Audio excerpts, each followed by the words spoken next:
Philippians 4:11-13, natutunan ko ng masiyahan maging anuman ang aking kalagayan. Alam ko kung paano maghikahos, alam ko rin kung paano managana.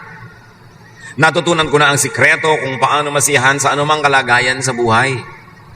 Ang mabusog o ang magutom, ang managana o ang maghirap. Ang lahat ng ito'y magagawa ko dahil sa lakas na kaloob sa akin ni Kristo.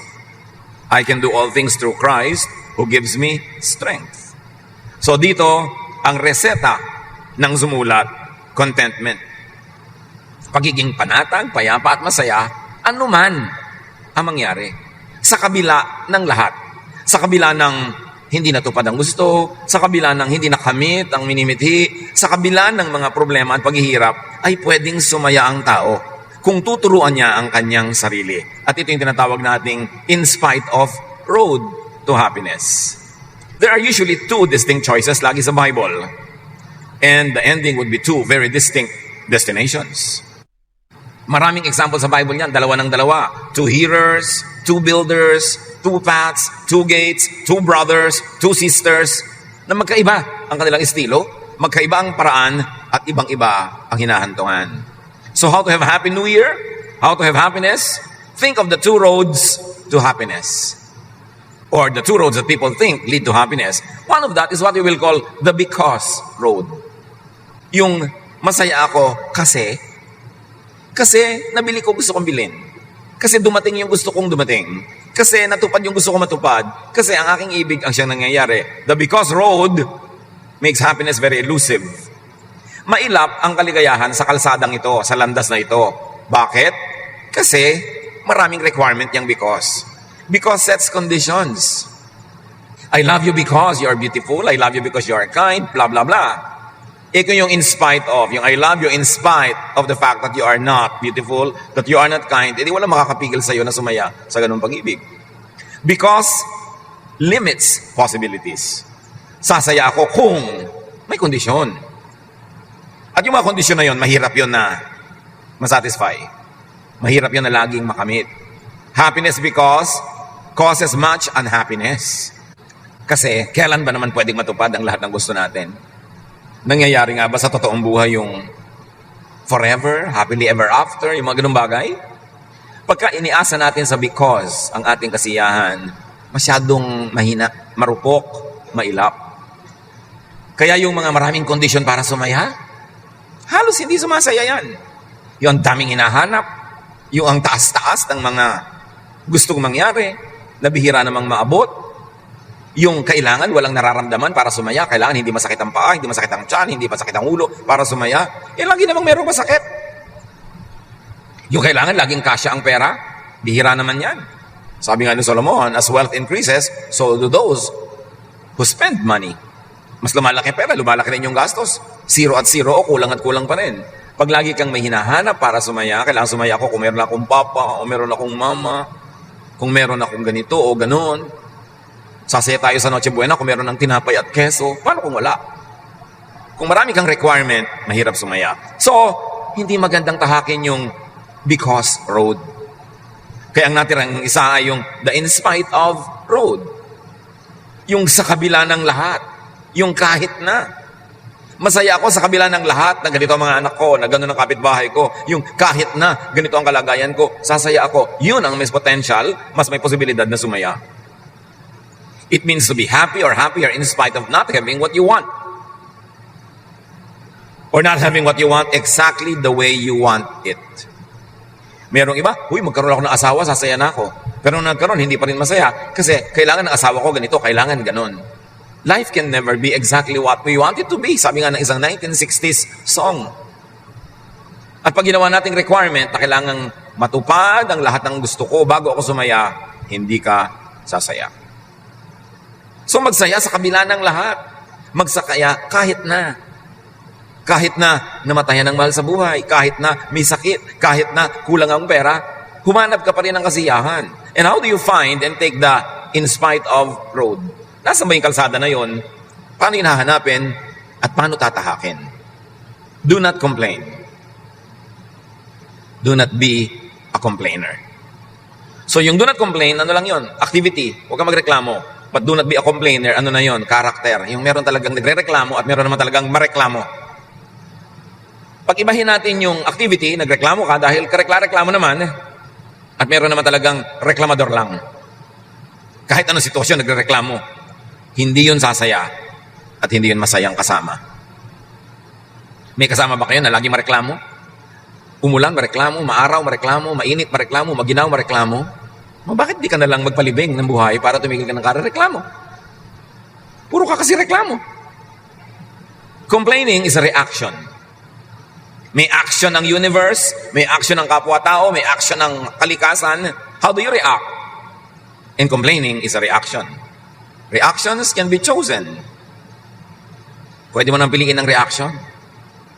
Handang-handa kayo, magpipiknik kayo, ang dami yung baon, biglang bumagyo, hindi kayo matutuloy. Anong pwede mo reaction? O sige, dito na lang tayo sa bahay, kumain ng baon natin, at dito tayo mag-enjoy, umimbento tayo na ibang gagawin, o magdabog ka, mainis ka, magalit ka sa bagyo, mananalo ka ba sa bagyo? Complaining is a reaction, and complaining is a trigger for additional negative thoughts and feelings. Pag nagreklamo ka, hindi ka naman titigil dun kasi kung reklamador ka, hahanap ka pa uli ng ibang ipagrereklamo. In other words, may isang hindi ka nagagandahan na nangyari, pero sa karereklamo mo, makakahanap ka pa ng ibang hindi na naman maganda na pwede mong ipagreklamo uli at lulubog at lulubog at lulubog ka sa habit of complaint. It will become your character. First, it's a thought. Gusto mo magreklamo. Pero pagka ginawa mong action, inactivate mo, magiging puro reklamong gagawin mo. Pag pinaulit-ulit mo yan, magiging habit. And habit becomes you. It becomes your character. Marami mga tao hindi nila napapansin, naging reklamador na sila. Hindi lang sila nagrereklamo dahil dapat naman, kundi naging ugali na nila na magreklamo. Naging asal na nila. Talagang hindi mo marinig na ng pasalamat ang laging inireklamo, yung kung ano man yung reklamong hindi naman naiiba. Tulad naman sa Pilipinas, pagka mainit, ang init. Bakit? Lumaki ka ba sa Alaska, sa North Pole? Di ba dito? Alam mo ng mainit, nakakabor ng madinig sa'yo yung mainit. Pumasok ka sa freezer, nang matahimik ka. Pero paano magreklamo ka? Malamok. Malamok talaga sa Pilipinas. Mag-screen ka, magkulambo ka kung ayaw mo na lamukin ka. Pero tigil na yung karereklamo na yan. May mga karamdaman na hindi naman gumagaling. Laging may karamdaman, yung dadalawin mo, may karamdaman. Laging may karamdaman ako. Nakakalungkot na tuloy na puntahan, dalawin. Kasi wala nang maipuri. Ay, salamat, maganda ang panahon. Ay, salamat. Puro reklamo. Hindi masarap kasama yung lagi nagrereklamo. At kung pwede mga takasan at iwasan mo Kasi yung saya mo natatanggal, napapalitan din ng dusa at reklamo. Tayo may pananagutan sa ating kapwa. Hindi lahat ng lungkot natin, ipapasa natin sa kanila para lumungkot din sila. May mga lungkot na personal. Personalin mo na lang, sarilinin mo. Huwag mo nang ipasa sa iba. Kasi magpapalungkot ka ng kapwa. Yung kapwa mo na pwedeng magpasaya sa'yo, tumulong sa'yo, palulungkotin mo rin. Hindi pareho na kayo ngayong pasyente. Imbes ikaw lang ang pasyente. Huwag tayong magdamay ng mga negative feelings. Huwag tayong magdamay ng kawalan ng pag-asa. Yung nawawalan ka ng pag-asa sa buhay, idadamay mo pa yung kapwa mo. Di pareho na kayong dalawang walang pag-asa. Sino pang tutulong sa'yo? Pag pareho na kayong malungkot, pareho kayong nawawalan ng gana sa buhay, that's not the way to live. May mga sinasarili tayong lungkot na hindi na natin kailangan ipasa sa iba. Kasi, wow naman, ang tagal-tagalan niyang malungkot, ngayon lang siya sumaya. Nung makita ka, pinalungkot mo na naman, di bumalik na naman siya sa lungkot. Mayroon tayong pananagutan para pasayahin din ng kapwa at hindi natin kailangang laging ipasa sa kanila, ipasan, idagan ang mga drama natin sa buhay. Lalo't yung mga drama na yun, iniimbento lang natin o paulit-ulit na hindi naman naiiba. I-share lang natin ang problema sa kapwa. Kung sa pag-share, masosolve. Pero kung hindi, dumadami lang yun ang mga problema, sarilinin mo na lang. Yan ay yung charity mo sa iyong kapwa. Dahil siya din may dala, siya din may problema, siya din may lungkot. Hindi niya kailangang laging hatian ka sa iyong lungkot. At hindi mo kailangan laging ikalat ang lungkot mo sa buong barangay para dumilim ang buong kapaligiran. Complaining is not a good habit. Complaining multiplies sorrows. Yung mag-asawa kayo, ang anak nyo ay nasa abroad, tapos medianoche, nagsasaya kayo, tapos pagtingin mo sa asawa mo, hihigbi ka, ang anak natin, di lumungkot na rin siya. Pauwiin nyo nang mawalan kayo ng sustento. Hindi nyo naman pala gustong pauwiin. Di magsaya-sayahan na kayo, umimbento kayo ng ligaya. Huwag i-exaggerate ang lungkot. Kasi nakakahawa yan. Mag-ahawa na rin lang kayo, yung kasiyahan na. Palitan natin yung mga paraan na nakakapagpabigat sa buhay. Kasi sasandali lang ang buhay sa mundo, papabigatin pa. Kung mabigat na nga, dadagdagan pa ng bigat. Pwedeng piliin kung magrereklamo o hindi. Magreklamo kung ang reklamo ay merong magandang bunga. Halimbawa, very poor ang service ng isang hotel o isang ospital. Pwede mong ireklamo para maiba yung service, para magbago. Pwedeng reklamo ka ng reklamo sa mga bagay na hindi naman kayang palitan. Nandyan na kasi, tanggapin mo na lang. Huwag ka nang maging masaya because maging masaya ka na in spite of, sa kabila ng lahat. Paligayahin mo ang iyong buhay kasi gusto ng Diyos na makita niya na ina-appreciate natin na binibigay niya. Nagpapasalamat tayo sa binibigay niya at di man natin lagi naiintindihan, nagtitiwala tayo na tama siya sa ibinibigay at sa hindi ibinibigay. Kung kailan at kung kailan ipinagkakait, tama siya lagi. Magtiwala. Hindi laging puro reklamo. Yung iba magpe-pray pero ang pray puro reklamo. O puro shopping list, puro kailangan, puro gusto. Wala man lang ng mga pasalamat, wala man lang ng mga papuri sa Diyos. May mga taong gustong-gustong yumaman. Nung yumaman, nung nagkawasak-wasak ang pamilya, noon na-hold up, noon na-kidnap, noon nagka-gulo-gulo ang buhay. Hindi pala bagay sa kanya ang yumaman. Alam niyo bang maraming taong hindi bagay yumaman? Kasi hindi nila kaya. Hindi kayang dalhin ng dibdib nila yun. Wala silang training. Kaya dapat kung gusto mo man, dahan-dahan lang ang hingi, hindi bigla-bigla. Kasi maraming napapahamak. Pag yung sobrang nilang gusto, and biglang dumating, hindi pala sila handa. Complaining is a mindset. It is a value system. Ang pagrereklamo ay korte ng utak na dapat baguhin. Meron talagang korte ng utak na nakahulma para magreklamo. But science has proven that every new information in our brain changes the shape of our brain. Ito yung may bagong nalalaman ng utak na iiba ang kanyang korte. Kaya ang tao dapat laging may bagong nalalaman, bagong maganda, positibo, maka-Diyos na nalalaman. Sa hinabahaba ng buhay, naobserbahan na po na inyong lingkod, isa sa tunay na kailangan ng tao ay ito. Yung may nakakausap siyang matino, matalino, malawak ang isip, higit sa kanya. Yun man ay personal na usap, o librong nababasa, o video na napapanood, ano man yun, kailangan ang tao mayroong nakakapanayam, naririnig, nakakausap, natatanong, na marunong, matalino, malawak ang pangunawa, malalim ang pinaghuhugutan ng kalaman. Kasi sa pakikipag-usap sa marunong, sa pakikinig sa marunong, doon lang tayo lalong dumudunong. Kaya huwag mo laging piliin na ang kausap mo ay ikaw ang bida, ikaw ang pinakamagaling, ikaw ang laging malakas ang boses. Kung ikaw ang laging pinakamagaling, wala ka mapapala sa mga kausap mo. Wala ka matututunan, wala ka mapipick up, and the shape of your brain will not change. It will not improve for the better. So kailangan marunong tayong mamili ng kausap. And I have seen many people in real life na hindi mo nakita ng 5, 10, 15 years, nung makausap mo, para ang liit-liit ng utak, ang kitid-kitid ng pananaw, ang babaw-babaw, kasi sa nakaraang 10, 15 taon, wala man lang nakausap na matino. Walang ginawa kundi manood ng TV at na brain damage tuloy. Walang ginawa kundi magharap ng katatawanan. Walang ginawa kundi mag-usap ng mga chismis, mga reklamuhan. Ang lagi mga kausap, puro mga kapintasan ng kapwa, mga kapitbahay, mga chismis. Papalit ang utak noon. And usually, these are the people who are complainers. Sila ang mga taong hindi sasaya. Complaining could be character. And complaining could be lifestyle. Mag-isip-isip mga kapatid. Sa pagharap na natin sa bagong taon, huwag na nating i-export into the new year yung mga dating hindi magandang lifestyle and character. And one of that is being a complainer. Now, you can choose to complain, or you can choose to not complain, to accept the situation that cannot be changed, and to be happy and happier. Kung kayo may karamdaman, huwag niyong gawing kondisyon na wala kayong nararamdaman para kayo sumaya. Kasi lagi kayong may mararamdaman, hindi na kayo sasaya. Dapat hindi yung sasaya ako kasi wala akong nararamdaman. I will be happy because it's impossible. Pero sabi mong, sasaya ako sa kabila nito, sa kabila na may nararamdaman ako. I will make myself happy in spite of the fact that I have an imperfection, that I have an illness, that I have a sickness. Ephesians 4:31, stop being bitter and angry and mad.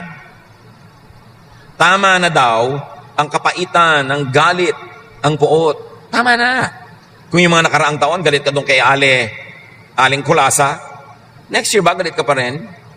Eh di dala-dala mo na naman sa kabilang taon yung mga kabigatan, mga kapaitan. Yung inis mo ba sa biyanan mo, sa manugang mo, sa hipag mo, dadalhin mo pa rin into the next year? Eh kung talaga nakakainis, iwasan mo na lang makita, iwasan mo makausap para hindi ka lagi naiinis. Pero kung lagi kang nainis, you've got to do something to stop it. Sabi, stop Ibig sabihin, it is in your hands. Kaya mong pigilin yan. Pero huwag pa ulit-ulit. 3 taon mo nang nirereklamo sa asawa mo yung kapitbahay nyo, maawa ka naman sa asawa mo. Kailangan niya laging marinig tong basura na to, itatambak mo sa tenga niya. Luluwag ang dibdib mo, pero yung dibdib niya ang pinasikip mo, sa karereklamo mo. Yun ang ministry eh. Hindi lahat ng sikip ng dibdib, pinapasa mo sa iba. Ay, salamat. Alam mo, humihinga lang ako para luluwag ang dibdib ko. Oo nga, pero dibdib ko ang sumikip. Sige, huminga ka pa para mamatay na ako. Saka papakinig sa'yo. Kailangan, nakakahinga tayo. Totoo yun, maganda. Pero makahalata naman kayo kung yun at yun at yun din lang ang hinihingan nyo. Dapat ibahin nyo na lang yung pananaw nyo para hindi nyo na problemahin. Be changed by the renewing of your mind, sabi ng Romans. Baguhin mo ang iyong pananaw para bumago ang iyong saya, bumago ang iyong kalagayan sa buhay. 2 Corinthians 7:4, in all my trouble, I am still very happy.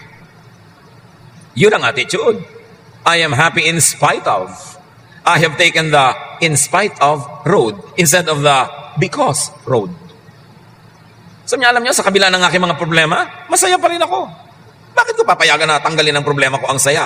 Eh di hindi na ako sasaya kahit kailan. Kasi meron bang one single day na walang problema ang tao? So how do you find and take the in spite of road? Learn to be satisfied in spite of. Learn to be satisfied with whatever you have.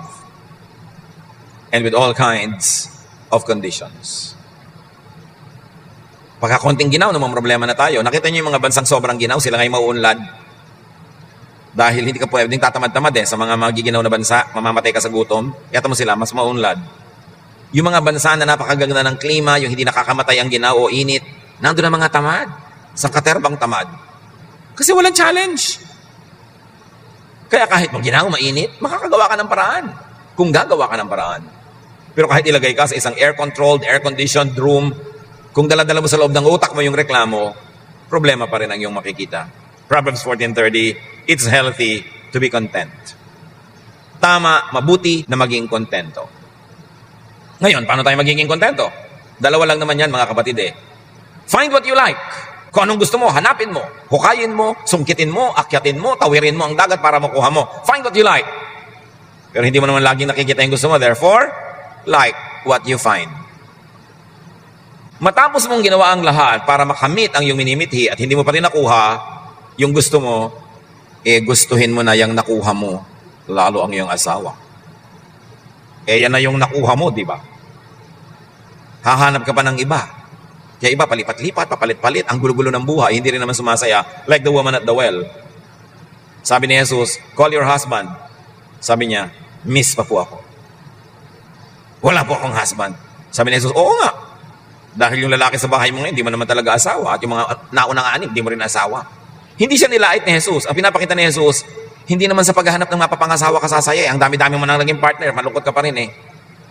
So, if you don't find what you want, then you better want what you find. And if that is being single, if that is having a partner, whatever it is na ibinigay sa iyo ng buhay, edi yun ang pakasinupin mo and make the most out of it. Akala ng iba, pag marami silang anak, sasaya, pero kahit nga 7, 8, minsan namamatay pa rin sila mag-isa eh. Wala rin lahat. So hindi dapat iniaasa sa ganun ang ating mga kasiyahan. Ang kasiyahan mo dapat hindi nakaasa sa kapwa, sa nature, sa weather. Dapat nasa loob ng puso mo, bit-bit mo kahit saan. And that is attitude. Sino ba ang tunay na masaya? Yung mayaman na hindi kontento o yung mahirap na kontento o yung gitna? Proverbs 15:15, the poor have a hard life, but being content is as good as an endless feast. So alam nyo, mahirap ang buhay ng mga maralita. Pero kung kontento sila, parang araw-araw piyesta. Para ring mayaman na araw-araw piyesta. So pwedeng maging equal ang napakayaman at napakahirap. Si mayaman, masaya dahil mayaman. Si mahirap, masaya dahil kontento yung utak niya. Pareho lang masaya ang ending. Hindi masamang yumaman, ha? Maganda, mayaman ka na, kontento ka pa, pero may ganun ba? Pero kung mahirap ka, hindi ka naman talaga yumayaman, ano magagawa mo? Di turuan mo ang sarili mong makontento. Kasi magre-reklamo ka, magbumukmuk ka araw-araw. Hanggang di kayo mayaman. Change your life or accept what cannot be changed at the moment. Sabi ni Socrates, he is richest who is content with the least. Ang tunay na mayaman ay yung kontento sa konti. Yun ang mayaman. Hindi nadadaan yung yaman sa dami ng pera, laki ng bahay, sa ganda ng mga suot. nadadaan yan sa kalooban. Kung masaya ka sa kalooban mo, kontento ka sa puso mo, daig mo ang mayaman. Ngayon, mayaman ka na, kontento ka pa, edi double blessing yun. Maganda. Pero kung yumaman ka na nga, binless ka na ng kayamanan, hindi ka pa kontento, baka mainis na rin sa iyo ang langit. Pinayaman ka na, hindi ka pa kontento. Ano pang gusto mo? Kaya dapat ang tao, ibahin ang pag-iisip. Be more appreciative of God and God's blessings. Really, happiness is not in things. It's not in people. Happiness is in the mind. Ang kasayahan, ang kasiyahan ay nasa paraan ng pag-iisip. Nasa puso, nasa utak. Happiness is not produced only by situations. Most of the time, happiness is produced by the mind. In the mind. So ang taong masaya, hindi mo pwedeng sabihin dapat mahirap o dapat mayaman, dapat may asawa o wala, dapat malusog o hindi. No. Kasi merong may asawa at merong wala na malungkot. May malusog at merong may sakit ang pareho ring malungkot. Ang masaya ay yung naturuan niya ang kanyang isip na ipagsaya, ipagdiwang, ipagpasalamat ano man ang nasa kanyang kandungan sa oras na ito. Kahit yan ay hangin, ay kanyang ipagdiwang. Yun ang masaya. Learn to be satisfied with or without an on-call companion or companions. Hindi kailangan laging may kasama. Kaya yung mga ilusyon, yung mga ginagawa nating drama na kailangan pag Pasko magkakasama ang buong pamilya, gaano karaming pamilya ang pwedeng magkasama-sama lahat pag Pasko? Lalo na 10 million Filipinos are working abroad. Di ang dami na. 1/10 of the households may kulang. At hindi lang abroad. Kung nagtatrabaho sa Cebu o sa Davao o sa Batak, hindi rin kayo kompleto. Kaya napaka-cruel ng mga advertisement, mga Christmas card, mga drawing na tatay, nanay, 2 anak, at isang aso, magkakapit at may parol. Ang saya. Pero gano'ng karaming tao ang ganon? Kahit mga school can be very cruel. Laging, tell us about your mother, tell us about your father, tell us about your family. Paano kung inabandon na po kami ng tatay ko? Paano ikukwento ng bata?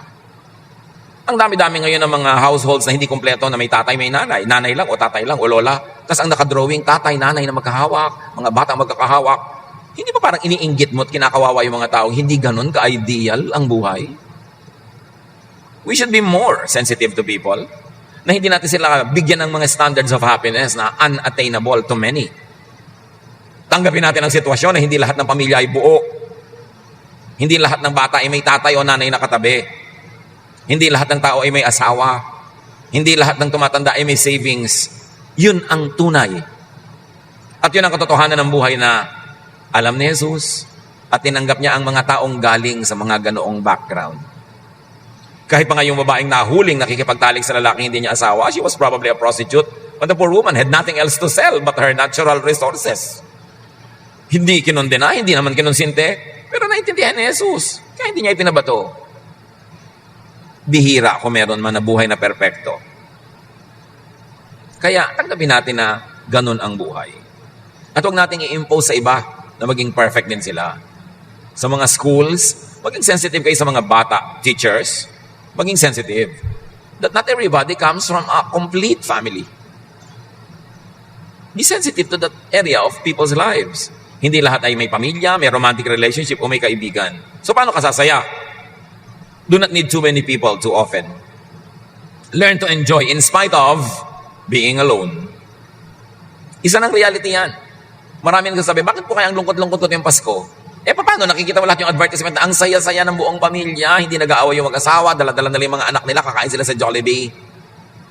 May mga mag-asawa nagsasampalan habang kumakain ng chicken joy. Diba? Paano yun? Paano kung wala yung member ng family o wala kayong panggastos?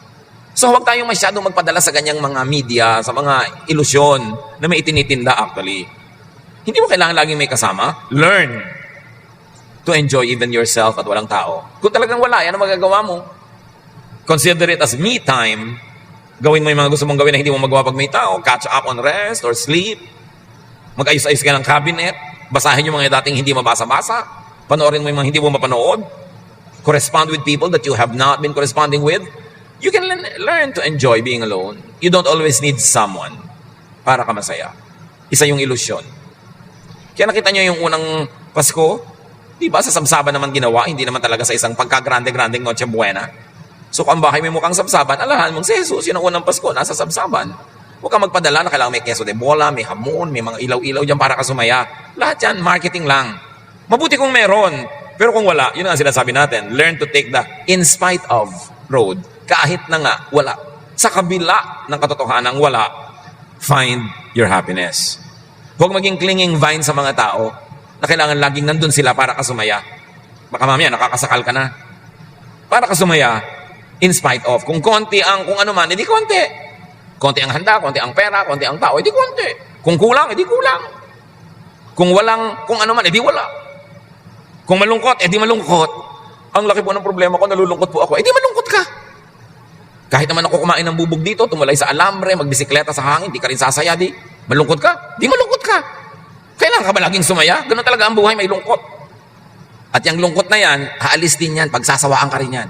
Hindi yan laging nandyan. So huwag mong problemahin. Hindi mo kailangan laging itaboy ang lungkot ng alak, ng entertainment. Ganun talaga ang buhay, may lungkot. Even Jesus was called a man of sorrows.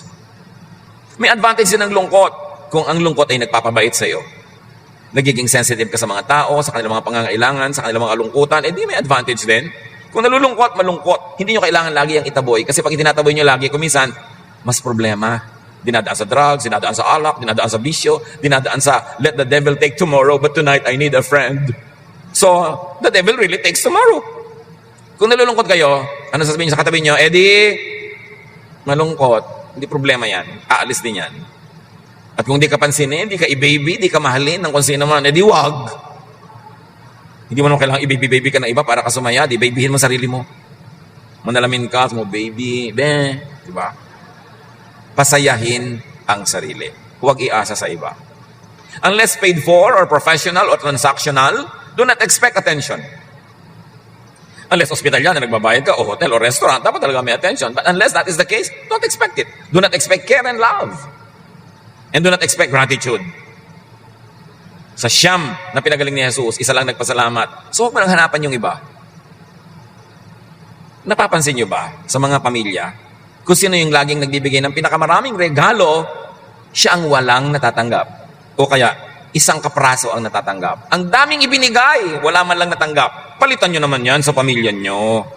Hindi naman yung laging tagabigay, taon-taon siya ang bigay ng bigay, tapos iniisip nyo, ay, may pera naman siya, kaya nga siya nagbibigay, so hindi ko na lang siya bibigyan.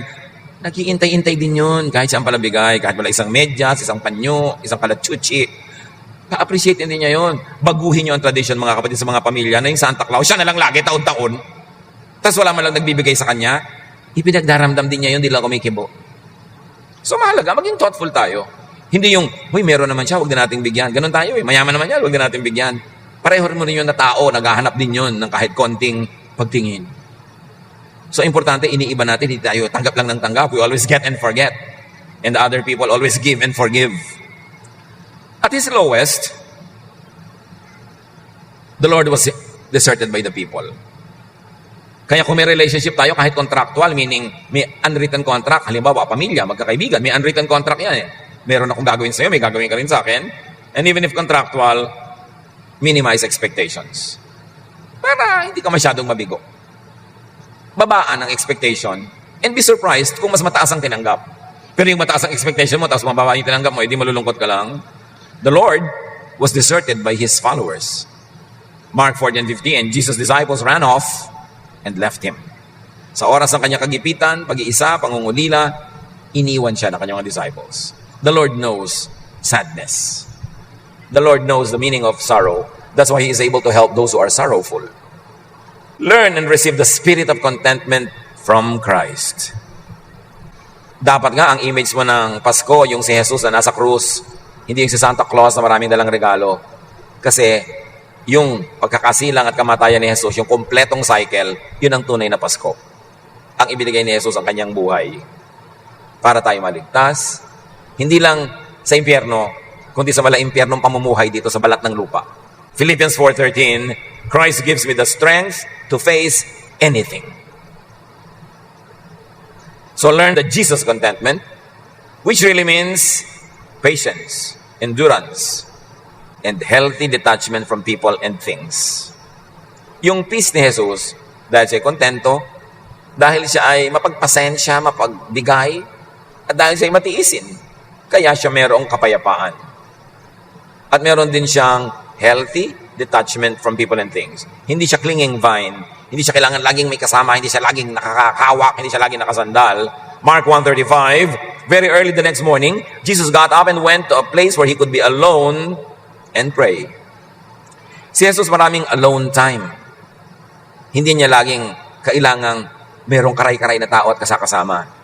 In fact, marami siyang nagagawa, palalimin ang kanyang espiritualidad, patibayin lalo ang kanyang sarili, lalo siyang lumapit sa Ama kapag walang ibang tao. Isang bagay na kailangang matutunan natin mga Pilipino, yung ma-appreciate natin yung nag-iisa, kumisan. Hindi samahan mo ko, wala na magawa ng walang kasama. Kasi sa pag-iisa, nakakapagbulay-bulay, nakakapag-isip-isip. Meron tayong private time with God, pwedeng lumalim ang ating espiritualidad. 1 John 2:15, don't love the world or anything that belongs to the world. Siyempre, exaggerated language ito. Ang ibig sabihin lang, don't love too much. Don't get too attached. Pag sobra kang attached, sobra ka nakadikit sa bagay, sa tao, sa anuman, madali kang lumungkot. Nangongolekta ka ng mga estatwa ng elepante, attach ka, may isang nabasag, di ba, luksa ka. Meron kang pinapahalagahan, may kinokolekt. Sayang naman, nabasag, pero nabasag na, ano pang gagawin ko? Di nabasag. At least na-enjoy ko ng ilang araw, ilang buwan, ilang taon, at ngayong nabasag na siya, di nabasag.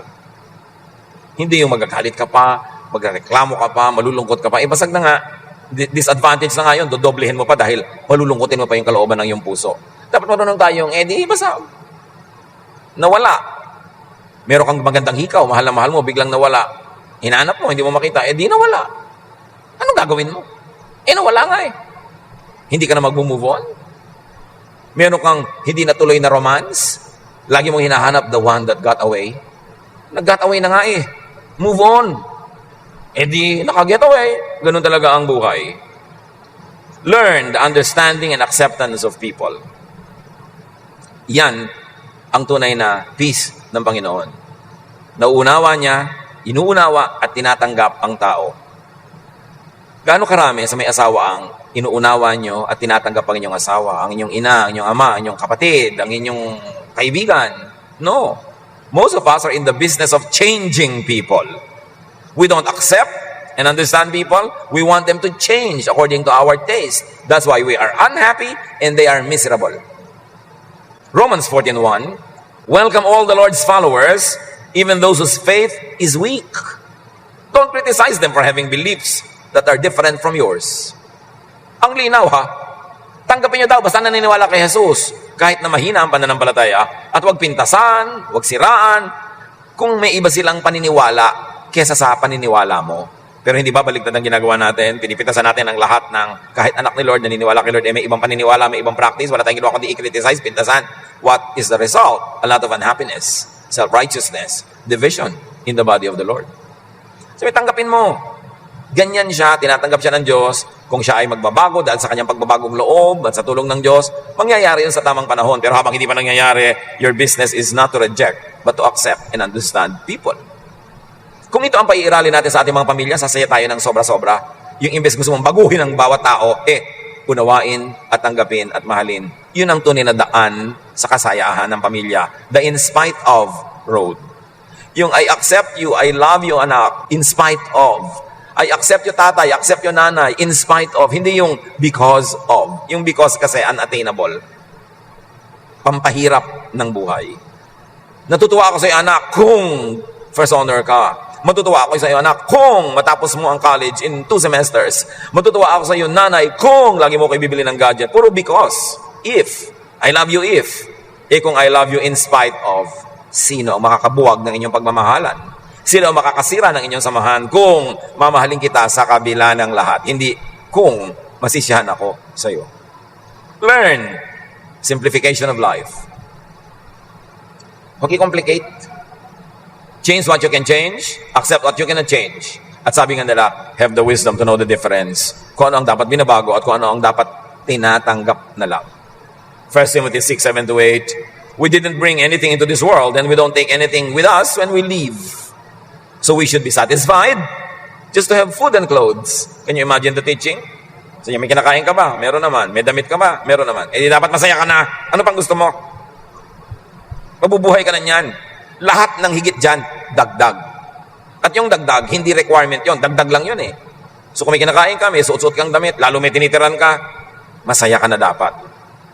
I-apply natin ito, hindi para tayo mawala ng ambisyon o mawala ng pagsisikap, kundi para hindi tayo napakahirap i-please. Pag meron ka niyan, salamat na. Ngayon, magsikap ka para madagdagan. Pero kung hindi pa dumadating yung dagdag, ipagpasalamat mo to. Hindi ka maubusan ng ipagpapasalamat. Minimize your needs and wants. And minimize your expectations. That will also mean that you minimize your frustration and your own unhappiness. How to have a happy new year? How to have a happy life? Change your mind. At kung happy ka na, change your mind for the better para happier ka pa. Your happiness is not out there in the stars. It's inside your brain. Your happiness is not dependent on so many people everywhere.